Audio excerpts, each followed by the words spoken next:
So some pretty big changes to the core Warhammer 40k game today. They've managed to fix the game's slightly broken movement rules. The Genestealer Cults get a big buff with an improvement to their army rule, and there's a bunch more core rules changes affecting things like stratagems, ruins and scout moves. Let's take a look at what we've got.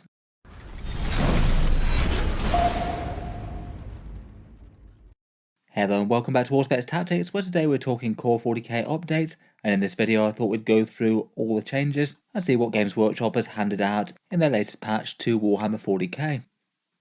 As it goes, I'd still say that this is a pretty meaningful update. A fix to pivot rules and the slightly broken Warhammer 40k movement rules that they busted in the last update. 6 further core rules alterations beyond that, mainly for slightly edge case things. I feel like all of them are interesting enough and have at least some impact. Then some follow-up FAQs for the Adepta Sororitas and the Genestealer Cult. The Adepta Sororitas get a weirdly powerful stratagem reined in, where the Genestealer Cult actually get really quite a big change. This one feeling more like a balance change that's aimed to make them stronger again after really quite a weak codex release. Then finally there are a fair few wording and clarification changes to the tournament companion. I wouldn't say that they're particularly impactful and just make things a bit clearer really, versus the removal of the whole pivot rule section from that document, which is by far the biggest thing. In any case, let's talk through the changes, what's changed and why, and whether or not it's likely to be a good or bad change for the game.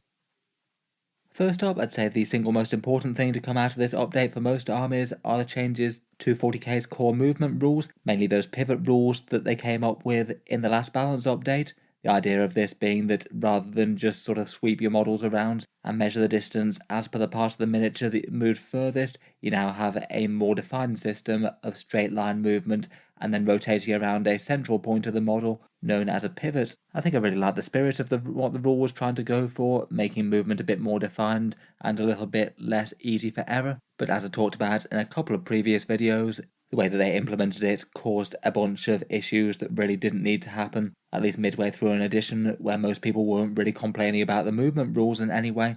Those issues were there were 2 different rule sets, which was just completely unnecessary. All oval-based non-vehicle models could kind of abuse these rules for shorter charges, particularly out of Deep Strike, at least for non-tournament games of Warhammer 40k, and then in tournament games they had patched that bit, with perhaps an overly restrictive rule if anything, but had also left it open so that things like vehicles with round flight bases could still do gamey charges and things. Basically, to answer all that, Games Workshop have taken the pivot rules out of the tournament companion completely and then replaced the rules with this table, adding essentially a couple of different categories to this, including vehicle models with a round base and flying stem, and a 1-inch pivot category for anything that isn't on a round base but also isn't a monster or vehicle, so things like bikes and cavalry.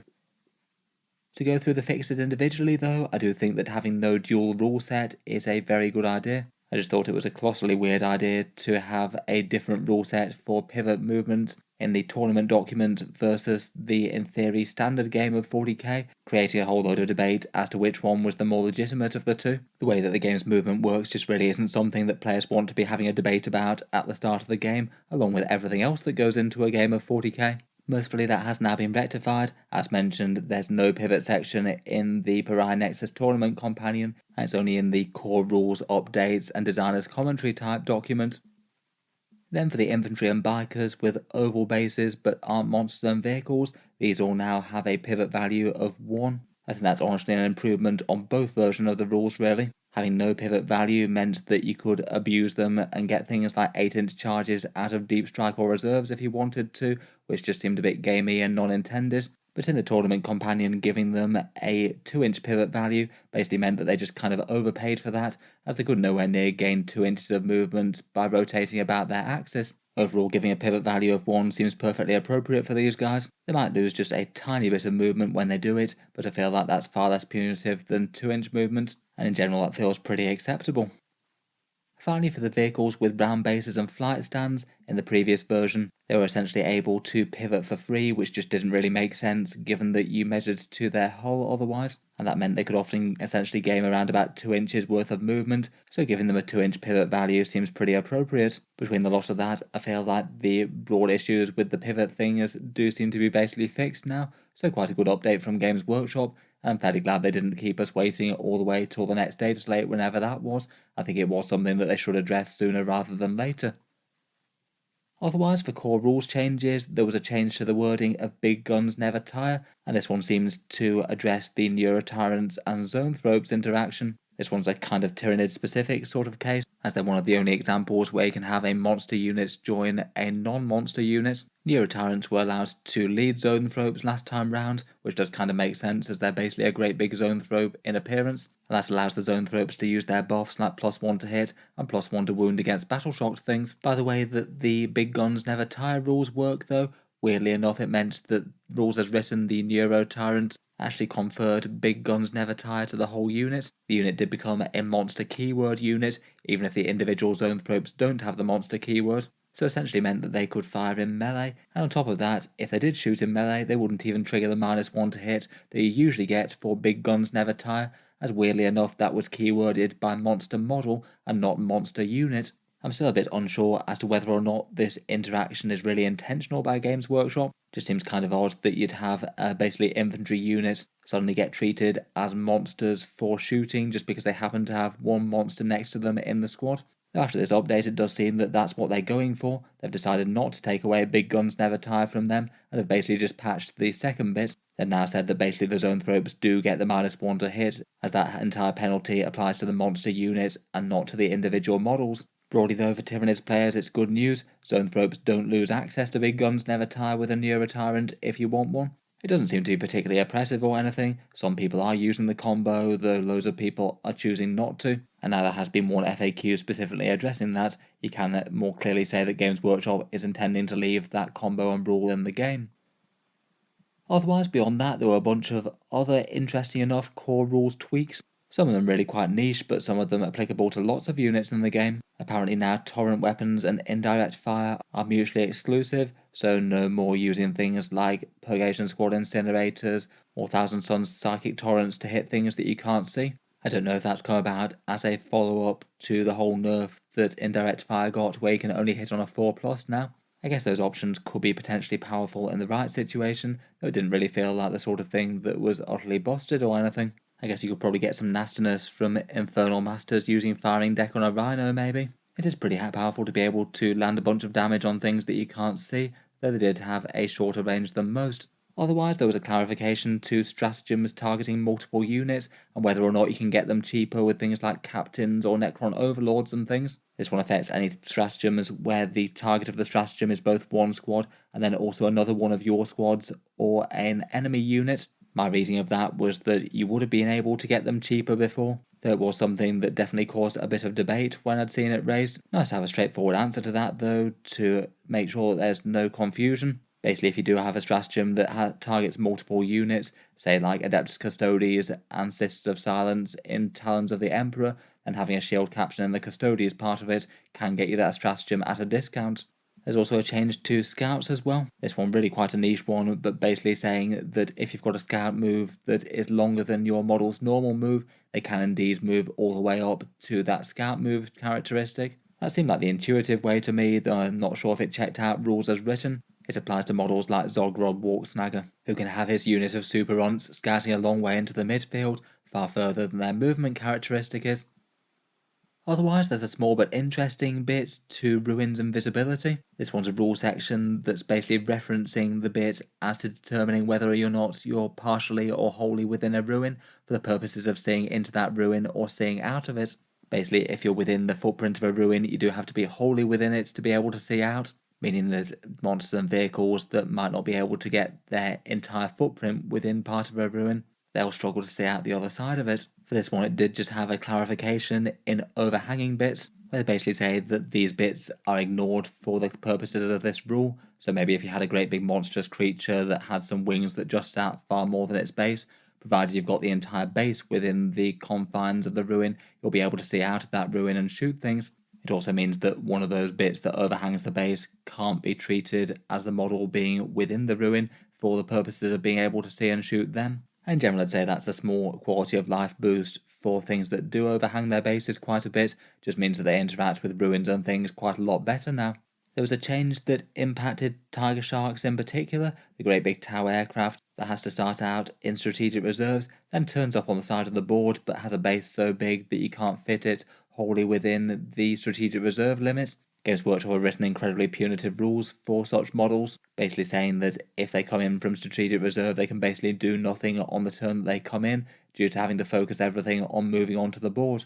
It does seem a bit ridiculous for aircraft in particular that don't get a choice, they have to start in reserve. In any case, previously the Tiger Shark was a weird case where you had one set of rules basically saying that it wouldn't be able to do anything, and one set of rules that had been changed to say that it could do things, and Games Workshop really needed to decide which of those they were going for. The upshot is, though, that they've been harsh to it. Basically, on the turn that it turns up from reserve, it won't be able to shoot, so it does make it far less useful as a model. In general, this will be turning up turn 2, and they're not able to shoot anything until turn 3. Kind of a blow for some Tau Army list there, given that these guys were some pretty efficient shooting firepower units, but I guess goes in with Games Workshop's trend of just trying to make aircraft as niche as possible and 10th. Finally, there was a change to the sort of squeeze through narrow gaps thing for things that overhang their bases of their models. The example in the book basically being a bloodthirster with some big wings being able to just measure as per the width of their base when they're trying to fit between ruins and things, provided the final position of the model has enough space for the whole model. That's a small but important change where that no longer applies to vehicles with small flying bases. Again, kind of relevant for things like the Drukari skimmers, things like Raiders in particular, where if you could fit the whole base through, then the entire model would be able to fit. They now no longer apply to that rule, so it doesn't really apply to anything that measures from the whole. On the whole, for those core rules changes, I think it's nice enough to have clarifications. The stratagem clarification I feel like is a pretty useful one to have in print. The rest of them are either small bug fixes or fixing edge case things. I'm not 100% sure I massively like all the rulings. Does seem a bit harsh to the Tiger Shark where it's just going to be kind of useless, though maybe not the worst to have some answers.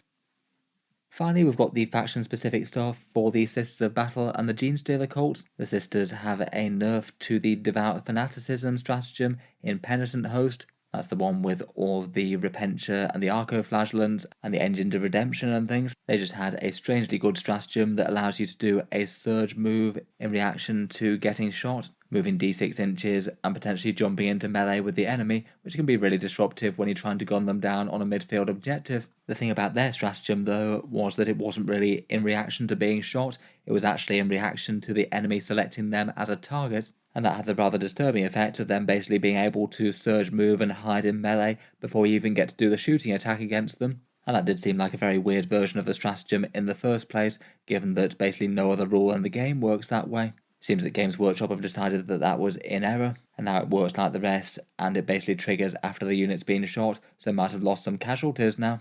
That was the only major change. The rest of the FAQs were just previous clarifications to Miracle Dice and the previous nerf to the Suffering and Sacrifice stratagem in Hallowed Martyrs. Finally, we've got a fairly big buff to the Genestealer Cults, their codex having come out not too long ago, but broadly seems to have achieved some pretty poor reception. Some people have been managing to make it work, though it seems that player numbers are down even below their normal niche play rate. A lot of their detachments just weren't particularly obvious, and Cult Ambush is weaker than it was before and still incredibly swingy. Usually Games Workshop don't use these bug patches to do actual balance changes, but this very much does appear to be a balance change. It's basically just turned Cold Ambush kind of on its head, essentially making the blip tokens far less important, and now basically allowing your units to come back by standard deep strike. The issue for the rule was that in the codex you'd often be putting down a Cold Ambush token and often having to put it annoyingly far back so the enemy can't catch up with it, or if they could catch up with it they had to move a unit massively out of position. The problem often was that if they couldn't reach it, the unit that would respawn there would just be a long way out of the fight and not really helpful enough to get back into the fray by the end of the battle, particularly for anything that was coming down turn 3 onwards. In the index version they had a nice easy return to reserve stratagem that could really help get around this, but in the codex that's gone. Now for codex units that have deep strike, which is basically everything with Cold Ambush bar the Jackals I believe, you now have two different options for how they return to the board. Either they can turn up as a sort of rapid ingress type move at a Cold Ambush token as previously, or alternatively they can just come back in your own turn at the end of your movement phase in the reinforcement step as with any other reserves, so you can basically guarantee that your units turn up at least 9 inches away from the enemy and ready to do some damage and maybe have a go at a long charge as well. I feel like in general that's actually going to be the more reliable way to get units back into the fight, and now Cold Ambush tokens are just basically going to be a bonus. It's going to make sense to have them on the board, probably putting them somewhere that's maybe a little bit more threatening than before, and basically meaning that if the opponent doesn't do the work to scrub them, then you might have a rapid ingress threat right on their doorstep, ideally dropping close enough to the enemy but hidden so that they can stay safe in the enemy turn, and then move closer and make short charges when it gets to your turn. It also means that wiping out a blip won't generally mean basically killing the returning units, as it can often kind of equate to at the moment, depending on what detachment that you're playing and what defense you have against that. Definitely an interesting change. Getting a 9-inch drop will be nice for a second round of neophytes jumping in with ranged weapons, even if they're not going to be character supported the second time they come back. That maybe does kind of de-emphasize the importance of the called ambush tokens. It's maybe a shame not to have them as the center of the mechanic anymore, and it more being just a return via deep strike type thing.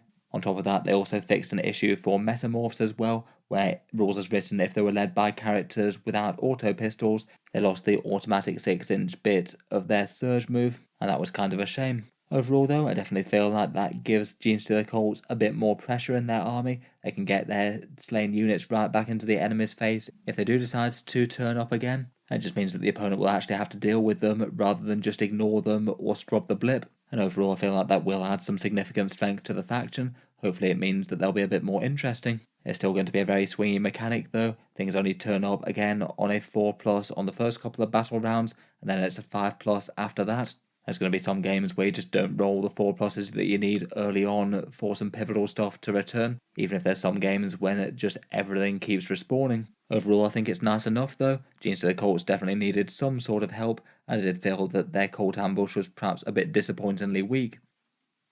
In any case, let me know what you think of the changes. I feel like quite a few of those were interesting enough bug fixes, though maybe nothing absolutely enormously pivotal to the central game of 40k. Basically just getting a bunch of things that were maybe not entirely well implemented in the data slate, and either fixing them or giving them an answer in one way or the other. I feel like there's more good changes than bad changes here. Probably the ones that have the most criticism of are the Tiger Sharks just turning up to do nothing. Most of the rest makes a lot of sense. I quite like the pivot change fixes. I feel like between that and the overhanging models change, it might rein in the sheer speed of a few Drukhari skimmers. I was kind of surprised by Tyrannid Zoanthropes being allowed to keep big guns as well. But as mentioned, I don't think it's exactly the most overpowered thing in the world or anything.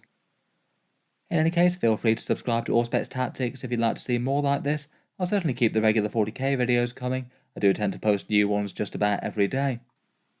Finally, if you have been enjoying all the videos on the channel, I would just like to mention that Auspex Tactics does have a Patreon page as well, and you can find that linked in the video description if you'd like to help support and keep these coming.